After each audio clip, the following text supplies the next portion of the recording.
आप सभी को नमस्कार। पहलाग स्वागत है आपका हमारे यूट्यूब चैनल ऑफिशियल जीके सरकारी पर। हिंदी व्याकरण की सीरीज के तहत हम लोगों ने अभी तक भाषा, लिपि और व्याकरण को देखा है और उसको 3 वीडियो के माध्यम से हम लोगों ने ख़त्म किया है। आज इस हिंदी व्याकरण की सीरीज के तहत ये इसका चौथा वीडियो है, जिसमें हम संज्ञा के बारे में पढ़ेंगे, संज्ञा का अध्ययन करेंगे। ठीक है, और बीच में कुछ फैक्टों को हम इसमें ऐड करते चलेंगे।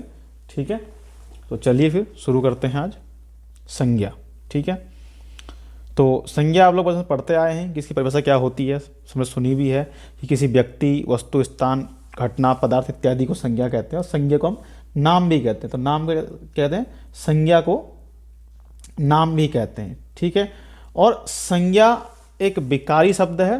क्या शब्द है? संज्ञा एक विकारी शब्द है, अर्थात जिसमें लिंग, वचन एवं कारक के आधार पर क्या हो, परिवर्तन हो जाता है। ठीक है, विकार उत्पन्न हो जाता है। विकार को क्या होता है? परिवर्तन बोलते हैं हिंदी में। ठीक है, तो संज्ञा एक विकारी शब्द और संज्ञा का शाब्दिक अर्थ कहता है नाम होता है। ठीक है, अब संज्ञा के प्रकार देखें तो संस्कृत की बात करें तो या फिर व्युत्पत्ति के आधार पर संज्ञा को देखें तो इस प्रकार की संज्ञा 3 प्रकार के: रूढ़, यौगिक, योग रूढ़। ठीक है, इसको तो हम शब्द भेद में देखेंगे, रूढ़ क्या होता है, यौगिक क्या होता है।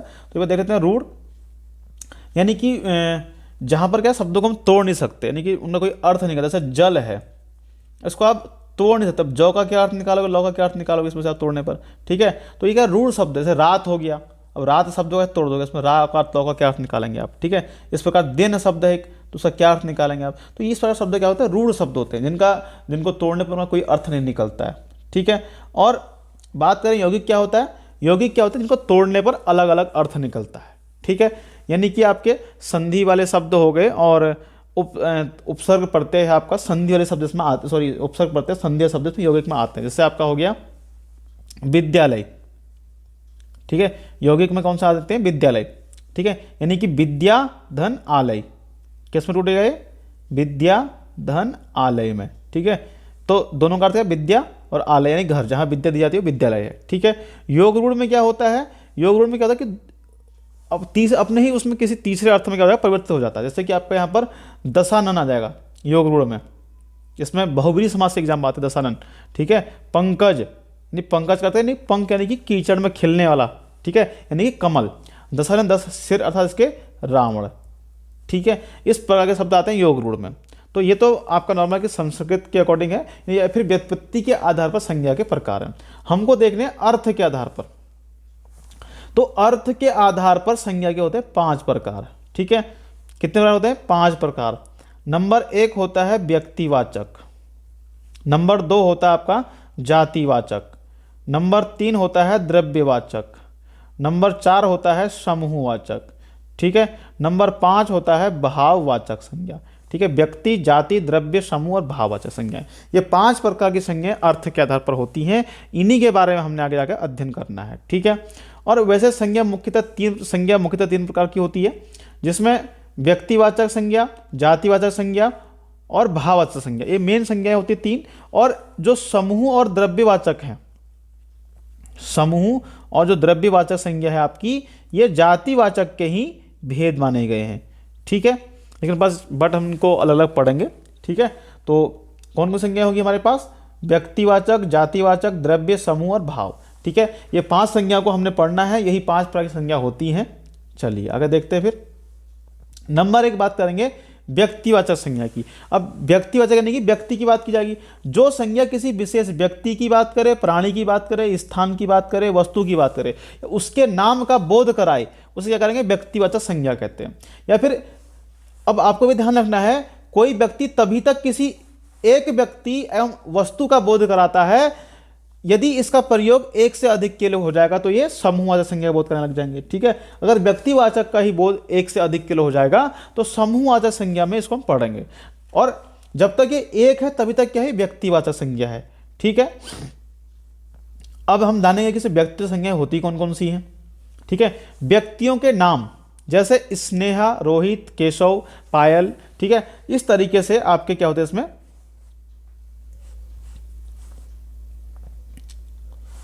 तो व्यक्तियों के नाम हो सकते हैं इसमें। ठीक है, और आपका नाम हो सकता है, किसी का भी नाम हो सकता है, ठीक है। वो क्या होगी, व्यक्तियों संज्ञा होगी आपकी, ठीक है।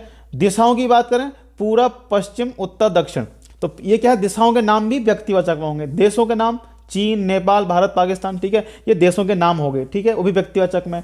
राष्ट्रीय जातियां आपकी, आप भारत में रहते तो आपकी जाति भारतीय, जापान में रहते जापानी, पाकिस्तान में पाकिस्तानी, नेपाल में नेपाली। तो इस प्रकार की जो राष्ट्रीय जातियों के नाम होंगे वह भी व्यक्तिवाचक में आएंगे। समुद्रों के नाम, काला सागर, प्रशांत महासागर, लाल सागर, पीला सागर, ठीक है, इस प्रकार समुद्रों के नाम भी क्या होंगे, व्यक्तिवाचक, किसी का नाम व्यक्तिवाचक में आएगा, ठीक है। नदियों का नाम, अगर ये नदी कह दें तो नदी आपकी क्या समझ आएगी, जाति में, लेकिन नदी का हम अगर नाम बता रहे हैं तब क्या समझ आएगी, वो व्यक्तिवाचक में। जैसे गंगा, यमुना, कोसी, रामगंगा। पर्वतों के नाम, पर्वत तो आपका जातिवाचक है, लेकिन इसका अगर हम नाम बता देंगे कि ये हिमालय है या केटू है, विंध्याचल है, सतपुड़ा है, ठीक है, गार्डन ऑस्टिन है, तब क्या बन जाएगी, ये व्यक्तिवाचक। नगरों के नाम, काशीपुर, मेरठ, मुरादाबाद, लखनऊ, हल्द्वानी, ठीक है, अल्मोड़ा, इस तरह से क्या है, नगरों के नाम क्या है, व्यक्तिवाचक में, व्यक्तिवाचक में जाते हैं, आपके व्यक्तिवाचक नाम होते हैं, ठीक है। चौराहों के नाम, चांदनी चौक, इंदिरा चौक, छतरी चौक, ठीक है, इस तरह के चौराहों के नाम होंगे वह भी व्यक्तिवाचक में जाएंगे। सड़कों के नाम, अशोक मार्ग, सुभाष रोड, ठीक है, तिलक मार्ग, लोक कल्याण मार्ग, इस तरह सड़कों के नाम भी क्या होते हैं, व्यक्तिवाचक में जाते हैं। पुस्तकों के नाम बात करें, पुस्तकों के नाम रामायण, कुरान, गीता, महाभारत, ठीक है, इस तरह जितनी पुस्तकें होंगी जैसे आपकी अष्टाध्यायी, पुस्तकों के नाम भी व्यक्तिवाचक में। समाचार पत्रों के नाम, अमर उजाला, दैनिक जागरण, हिंदुस्तान, इंडिया टुडे, ठीक है, टाइम्स ऑफ इंडिया, इस तरह से जो समाचार पत्रों के नाम होंगे वही व्यक्तिवाचक होंगे। युद्धों के नाम की बात करें तो पानीपत का, बक्सर का, ठीक है, जजाऊ का, बीजापुर का, इस तरह से जितने भी युद्धों के नाम होंगे वो सब किसमें जाते हैं, व्यक्तिवाचक में। दिनों के नाम की बात करेंगे, सोमवार, मंगल, बुध, बृहस्पति, शुक्र, शनि, ये किसमें, दिनों के नाम भी व्यक्तिवाचक में। महीनों के नाम भी जनवरी, फरवरी, मार्च, अप्रैल, मई, सब व्यक्तिवाचक में जाएंगे। त्योहारों के नाम, होली, दीपावली, गणतंत्र दिवस, ठीक है, स्वतंत्रता दिवस, रक्षाबंधन, त्योहारों के नाम, ठीक है, तो किस किस के नाम, आपके व्यक्तियों के नाम, दिशाओं के नाम, देशों के नाम, राष्ट्रीय जातियों के नाम, समुद्रों के नाम, नदियों के नाम, पर्वतों के नाम, नगरों के नाम, चौराहों के नाम, सड़कों के नाम, पुस्तकों के नाम, समाचार पत्रों के नाम, युद्धों के नाम, दिनों के नाम, महीनों के नाम और त्योहारों के नाम व्यक्तिवाचक होते हैं। अब इसमें हम देखेंगे जातिवाचक संज्ञा क्या होती है। तो किसी जाति की समस्त वस्तुओं या व्यक्तियों में लागू होने वाले नामों को जातिवाचक कहते हैं, ठीक है। किसी जाति की समस्त वस्तुओं या व्यक्तियों में लागू होने वाले नामों को जातिवाचक कहते हैं, ठीक है। अब जैसे प्राणीवाचक, प्राणियों के नाम, अब प्राणी लड़का है, लड़की है, ठीक है, लड़के का अगर नाम बता देंगे, लड़की का नाम बता देंगे तब क्या बन जाएगी, वो व्यक्तिवाचक। व्यक्ति, आदमी, औरत, ठीक है, कि साहब ये औरत है तो कैसी है, जाति है, औरत की जाति है।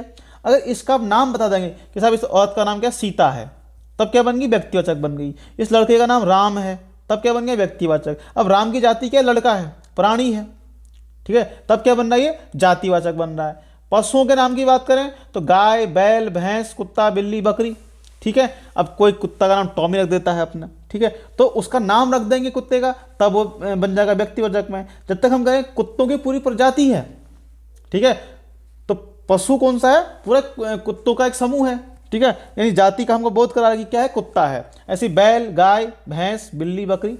पक्षियों के नाम, मोर, तोता, कबूतर, कौवा। अब तोता का नाम लोग रखते हैं मिट्ठू, ठीक है, मिट्टू रख दिया, तो अब उसका अगर नाम रख देंगे तब व्यक्तिवाचक बनेंगे। लेकिन भैया वो है क्या, तोता है। अब एक ही तोता तो है नहीं, पूरी क्या जाति है उसकी, ठीक है। वस्तुओं के नाम, मकान, घड़ी, कुर्सी, मेज, पुस्तक, कलम। अब मकान, किसी घर का नाम शारदा सदन होता है, तब भैया उसका क्या, व्यक्तिवाचक नाम बन गया उसका, ठीक है। किसने रख दिया भैया, बिष्ट भवन, किसी ने रख दिया नेगी भवन, ठीक है, तब क्या जाएगा, व्यक्तिवाचक में चला जाता है। लेकिन क्या है, मकान है वो। घड़ी, HMT, उसका नाम है HMT घड़ी साहब। कुर्सी, प्लास्टिक, भैया कुर्सी नाम रखते हैं। मेज है, ठीक है, पुस्तकें हैं, कलम, इनका नाम बता देंगे। तो फलों के नाम, आम, सेब, संतरा, अंगूर, इनकी क्या है, इनके नाम होते हैं। जैसे लंगड़ा, दशहरी, इस तरह से फलों के नाम दे देंगे तो व्यक्ति में चले जाएंगे। लेकिन वे सब क्या है, आम है, चाहे उनको लंगड़ा कहो, दशहरी को, कुछ भी कहो, ठीक है। प्राकृतिक तत्वों के नाम, भूकंप, ज्वालामुखी, बाढ़, तूफान, इनके नाम भी जातिवाचक बन जाएंगे, क्योंकि हम लोग क्या करते हैं, तूफानों का नाम रख देते हैं, बाढ़ का नाम रख दिया, ज्वालामुखी का, भूकंप का नाम रख देते हैं, ठीक है। तो प्राकृतिक तत्वों के नाम किस में आएंगे, जाति में, और जब इनका नाम रख देंगे तो व्यक्ति में चले जाएंगे। मौसम की घटनाएं, वर्षा, ओला, ठीक है, तो पहले त्वरित वर्षा हो रही है तो इस तरह से क्या होता है, सब जाति में आते हैं, त्वरित कह देंगे तो व्यक्ति में चले जाएगा, ठीक है। रिश्तेदार, परिजनों के नाम, अब मौसा, मौसी, मामा, चाचा, भाई, बहन, ये सब क्या है, जातिवाचक संज्ञा को दर्शाते हैं, ठीक है। व्यापारियों के नाम या तेली है, धोबी है, मोची है, वकील है, अध्यापक है, क्या है, ये सब क्या है, ये आपके पदों के नाम आ जाएंगे इसमें, सॉरी। व्यापारी में तेली है, धोबी है, मोची है, ठीक है, बनिया है। पदों में डॉक्टर है, अध्यापक है, गुरु है, क्या है, तो ये सब नाम जातिवाचक में जाएंगे, ठीक है। यदि व्यक्तिवाचक संज्ञा से जातिवाचक की बनती है, ठीक है। अब समुद्रगुप्त को भारत का नेपोलियन कहा जाता है, ठीक है। अब यहां पर नेपोलियन क्या बन गया, जातिवाचक बन गया, असल में था क्या, व्यक्तिवाचक का था। जब इस तरीके से हम वाक्य में प्रयोग करते हैं, किसी तुलना कर रहे हैं कि जो समुद्रगुप्त है उसको भारत का नेपोलियन कहते हैं, अब नेपोलियन क्या है यहां पर, जातिवाचक है, ठीक है। अब भारतीय महिलाएं सीता एवं सावित्री हैं, असल में तो ये क्या है, व्यक्तिवाचक है, लेकिन जब हम भारतीय महिलाओं से भी तुलना करते हैं तब क्या बन जाती है, जातिवाचक बन जाती हैं, ठीक है। वे तो कलयुग के राम है भैया, वे कलयुग के राम है। अब राम व्यक्तिवाचक है, लेकिन अब ये वे सब क्या, कलयुग के राम है, यानी कि उनकी तुलना की जाए राम से, तो क्या बन गया, राम जातिवाचक बन गया। इसी प्रकार और भी हैं एग्जाम्पल्स, देखिए जैसे नादिर शाह ईरान का शेर है, ठीक है। अब शेर की तुलना कर दी नादिर शाह से, तो नादिर शाह की तुलना कर दी शेर से, तो क्या बन गया, ये जातिवाचक बन गया। मतलब जयचंदों की दुनिया है, यानी झूठ फरेब की दुनिया है, ठीक है, झूठ फरेब से जयचंद की तुलना कर दी, ठीक है, तो जयचंद क्या बन गया यहाँ पर, अब जातिवाचक बन गया, आपका क्या बन गया, जातिवाचक बन गया। इस प्रकार बनते हैं, ठीक है। अब इसी प्रकार और भी हैं, पंडित जी कई बार देश के लिए जेल गए, ठीक है। अब पंडित जी किसकी बात चल रही है, ये आपका होगा जाति से व्यक्ति बनेगा यहाँ से, अब ठीक है, ये हमारा लिखा गया है, ये जाति से व्यक्ति बन रहा है यहाँ पर, ठीक है, नोट करिए, जाति से व्यक्ति बन रहा है। अब पंडित जी कई बार देश के लिए जेल गए, ठीक है। अब असल में पंडित जी कौन, पंडित जी आपके भैया पंडित जवाहरलाल नेहरू की बात चल रही है, तो यहां पर क्या हो जाएगा, ये पंडित जी शब्द क्या हो जाएगा, पर व्यक्तिवाचक हो जाएगा, ठीक है, आपको समझ चलना पड़ेगा। अब गांधी जी ने देश के लिए अपना तन मन धन लगा दिया, यानी किसी विशेष व्यक्ति की बात चल रही, गांधी जी कौन, महात्मा गांधी की बात चल रही, इसीलिए क्या चल जाएगा, अभी व्यक्तिवाचक बन जाएगा, यहाँ पर ये जाति से व्यक्ति बन गया, ठीक है। अब आपको एक नोट और ध्यान रखना है कि कभी कभी द्रव्यवाचक संज्ञा बहुवचन के रूप में द्रव्य के प्रकारों का बोध करा देगी, कभी कभी द्रव्यवाचक संज्ञा बहुवचन के रूप में द्रव्य के प्रकारों का बोध करा देती है, तो वे जातिवाचक संज्ञा बन जाती है। द्रव्यवाचक जब क्या करेगी, बहुवचन के रूप में द्रव्य के प्रकारों का क्या कराएगी, बोध कराएगी, तो जातिवाचक बन जाएगी। जैसे यह फर्नीचर कई प्रकार की लकड़ियों से बना है, अब लकड़ी हम कह देते तो ठीक था कि साहब ये आपकी द्रव्यवाचक संज्ञा है, लेकिन जैसे ही हमने कहा कि कई प्रकार की लकड़ियों से, अब बहुवचन बना देंगे इसको हम, तो जैसे हमने इसको बहुवचन बना दिया तो क्या बन गया, अब ये जातिवाचक बन गया। और इसी प्रकार होता है कि जब हम भाववाचक संज्ञा शब्द, जब कभी भाववाचक संज्ञा शब्द बहुवचन में प्रयुक्त होगा तो वो भी जातिवाचक बन जाएगा। कैसे, अब बुराई शब्द क्या है आपका, भाववाचक संज्ञा है, ठीक है। अब हमने कहा बुराइयों से बचो, अब बहुत सी बुराइयों की बात चल रही है तो क्या बन गई, जातिवाचक बन गई। हमारी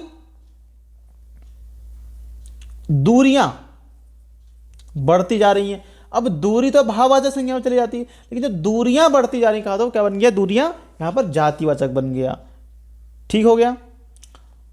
प्रशासनिक राजनीतिक पदों के व्यवसाय, प्रशासनिक एवं राजनीतिक पदों के व्यवसायों के नाम, पशु पक्षियों के, वस्तुओं के नाम, प्राकृतिक आपदाओं एवं तत्वों के नाम, मनुष्य जाति के लिए प्रयुक्त नाम आदि जातिवाचक संज्ञा के अंतर्गत आते हैं। इसके दो भेद होते हैं जातिवाचक के, एक द्रव्यवाचक, एक समूहवाचक, ठीक है। जाति के दो भेद हैं, एक द्रव्यवाचक है और एक आपका समूहवाचक है। ठीक है, चलिए आगे देखते हैं इसमें। अब देखेंगे द्रव्यवाचक। तो द्रव्यवाचक क्या है कि पृथ्वी से निकलने, पृथ्वी पर उगने द्रव्य या धातु का बोध कराने वाले और जो अन्य वस्तु का निर्माण कराने में सहायक हों, या फिर जो संज्ञा शब्द ऐसे द्रव्यों या पदार्थों का बोध कराते हैं जिनसे अनेक वस्तुएं बनती हैं। ठीक है, यानी कि उन तत्वों से किसी और वस्तु का निर्माण होता है तो क्या कहलाएंगे, द्रव्यवाचक संज्ञाएं कहलाती है। जैसे सोना, चांदी, लोहा, तांबा, तेल, पानी, दूध, दही, लकड़ी, गेहूं, धान, आटा, चीनी, घी, मक्खन, तेजाब, शराब, खून, पारा, पत्थर, रेत, धुआं, ऑक्सीजन, ऊन। ठीक है, अब सोने से क्या बनेंगे, आभूषण बनेंगे, चांदी से आभूषण बनेंगे, लोहे से आपकी बहुत चीजें बनती है, दरवाजे। ठीक है, इसी प्रकार से कह रहा है वो कि पृथ्वी से निकल रहा हो, पृथ्वी पर उग रहा हो, द्रव्य धातु का आपको बोध करा रहा हो जो अन्य वस्तुओं के निर्माण करने में सहायक हो। ठीक है, क्या कहलाएंगे, द्रव्यवाचक संज्ञा कहलाएगी। ठीक है, अब बात करते हैं समूहवाचक संज्ञा की। अब जिस संज्ञा से किसी व्यक्ति का बोध न होकर उसके एक पूरे समूह का बोध हो, या और जीव जंतु समस्त प्राणी के समूह का बोध हो, हमको क्या कहलाएगी, समूहवाचक। यानी किसी व्यक्ति का बोध न होकर पूरे एक समूह का हमको बोध होगा, और जीव जंतु या समस्त प्राणी के समूह का बोध होगा, क्या कहलाएगी, समूहवाचक संज्ञा कहलाएगी। इसमें जैसे आपका वर्ग। ठीक है, अब ये वर्ग में एक तो होता है, चार होते हैं वर्ग आपका, कक्षा, इसको वर्ग और भी हो सकता है आपका टीम।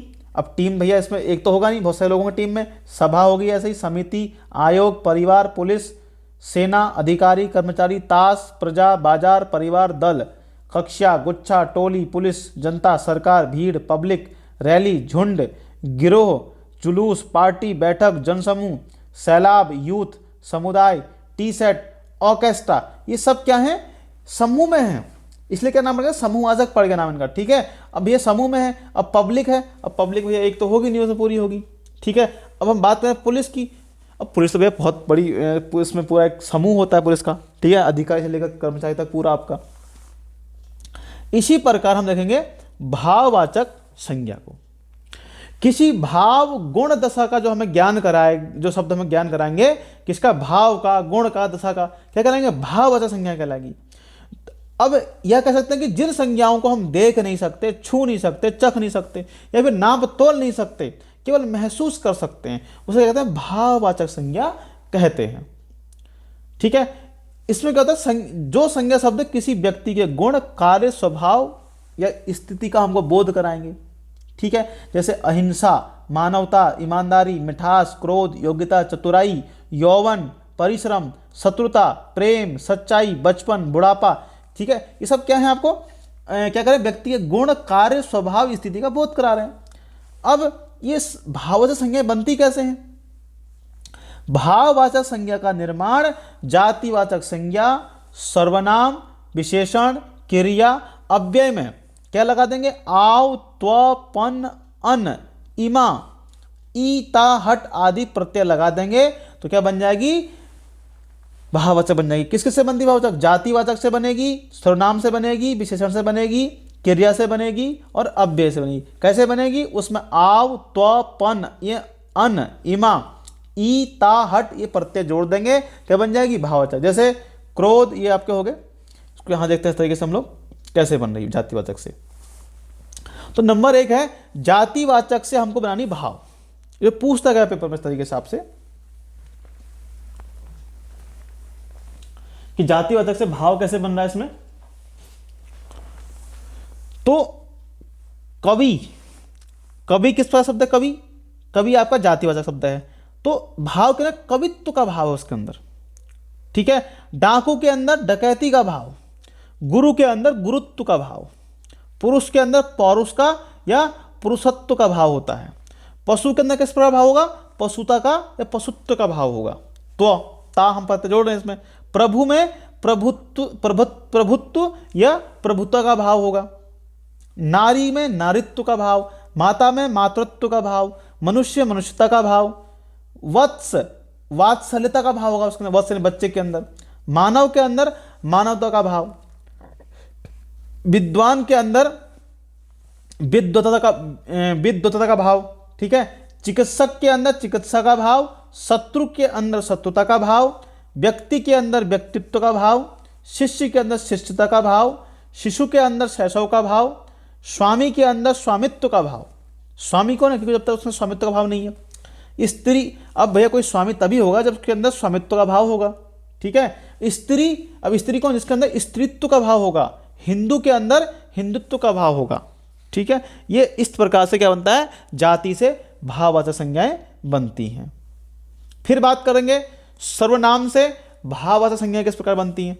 सर्वनाम से भाववाचक, तो अपना से अपनत्व या अपनापन, निज से निजता या निज, स्व से स्वयं या स्वत्व, मम से ममता या ममत्व का भाव। ये आपका सर्वनाम है। इस तरह आपका ये भाव संज्ञा बननी, ठीक है। मम से ममता ममत्व, स्व से स्वयं या स्वत्व, निज से निजता, अपना से अपनत्व या अपनापन। विशेषण की बात करें तो विशेषण से कैसे बन रही भाववाचक संज्ञाएं, ठीक है। अब अच्छा क्या है? विशेषण है, तो भाव क्या बनेगा? अच्छाई का भाव। अशुद्ध से अशुद्धता का भाव, आजाद से आजादी का, कुरूप से कुरूपता, गंदा से गंदगी, तीक्ष्ण क्या है? तीक्ष्ण के सब क्या विशेषण है, ठीक है। इनसे क्या बने? भाव। तीक्ष्ण से तीक्ष्णता का भाव, निपुण से निपुणता का भाव, सुंदर से सौंदर्यता सौंदर्य या फिर सुंदरता का भाव, अज्ञान से अज्ञानता का, अश्लील से अश्लीलता का, उदास से उदासी का, काली से कालिया का भाव या कालापन का भाव आएगा, गरीब से गरीबी का भाव, दीन से दीनता का, लोभ से लोभी का भाव होगा, ठीक है। अधीन से अधीनता का भाव, ठीक है। असत्य से असत्यता का भाव, उच्च से उच्चता का, खुशी से खुशी का, चालाक से चालाकी का, नास्तिक से नास्तिकता का, और सफेद से सफेदी का, ठीक है। ये विशेषण से हमने क्या बनाए? भाववाचक। अब बनाएंगे क्रिया से। अब क्रिया उड़ना, तो उड़ना क्रिया है, उसमें भाव क्या? उड़ान का भाव। खाना पीना का, खाना पीना क्या क्रिया है? भाव खान पान का। चुनना का चुनाव, धोना का धुलाई, रुकना का रुकावट, सजना का सजावट, उलझना का उलझन, खेलना खेल, जलना जलन, पढ़ना पढ़ाई, रोना का रौतेला, हारना का हार, काटना कटाव या कटाई, गिर का गिरावट, जीतना का जीत, मनाना का मनौती, लड़ना का लड़ाई। क्या है? क्रिया से भाव कैसे बना, ये आपका है। अव्यय से दूरी का, निकट से निकटता या निकटत्व का भाव, बहुत से बहुतायत का भाव, शाबाश से शाबाशी का, समीप से समीपता का भाव। ये अव्यय से बनी। और संज्ञा के 3 विकारक तत्व होते हैं, लिंग वचन कारक, जिसको हम अगले पार्ट में देखेंगे, ठीक है। इनमें से चैप्टर को तो आप लोग समझ में आ गई होगी हिंदी संज्ञा, ठीक है। कुछ है नहीं, इसमें 5 भेद है, इनको हमने पढ़ लेना है। व्यक्तिवाचक, जातिवाचक, द्रव्य, समूह, भाव। व्यक्ति में व्यक्ति की बात करेगा, किसी का नाम, ठीक है, जिसमें से दिनों के नाम, महीनों के नाम, चौराहों के नाम, पुस्तकों के नाम। जातिवाचक में एक पूरे समूह की बात करेगा, कुत्ता है, भेड़ है, कुत्ता है, मैना, तोता, पक्षियों के नाम, फलों के नाम, ठीक है। इस प्रकार से आपकी, ठीक है, एक पूरी जाति का भाव वो करेगा, आपको क्या करेगा? बताएगा। द्रव्य में जो पृथ्वी से निकल रहा है, पृथ्वी पर उग रहा है, उससे किसी दूसरी वस्तु का निर्माण हो रहा है, वह द्रव्य कहलाएगा। सोना, चांदी, तांबा, ठीक है, रेत, मिट्टी, सब क्या है? द्रव्य। समूह में किसी पूरे समूह की बात चलेगी, वर्ग, टीम, ठीक है, पुलिस, सेना, अधिकारी, कर्मचारी, ठीक है, पब्लिक, ऑर्केस्ट्रा, टी सेट, ठीक है। ऑर्केस्ट्रा क्या है? एक म्यूजिक बैंड होता है, सब पूरा एक सिस्टम होता है पूरा, ठीक है। ये आपको होगा। भाव में भाव बताएगा आपको, ठीक है। और भाववाचक संज्ञा का निर्माण किससे होता है, ये आपको याद रखना पड़ेगा, ठीक है। संज्ञा से होगा, सर्वनाम से होगा, विशेषण से होगा, क्रिया, अव्यय, और क्या होगा इसमें हम क्या लगा देंगे? आ, आव, त्व, पन, अन, इमा, ई, ता, हट आदि प्रत्यय लगा देंगे, उससे क्या बन जाएगी? भाववाचक संज्ञाएं बन जाएंगी, ठीक है। हमने देख लिए थे। और संज्ञा के 3 होते हैं विकारक तत्व, लिंग, वचन और कारक। ये संज्ञा के विकारक तत्व हैं, ठीक हो गया। चलिए फिर आज के लिए इतना ही काफ़ी है। अगर आप हमारे चैनल पर नए हैं तो हमारे चैनल को सब्सक्राइब कर दें, लाइक कर दें, और जो आपके साथी तैयारी कर रहे हैं उनको भी हमारे चैनल का लिंक शेयर कर दीजिएगा। चलिए, धन्यवाद फिर।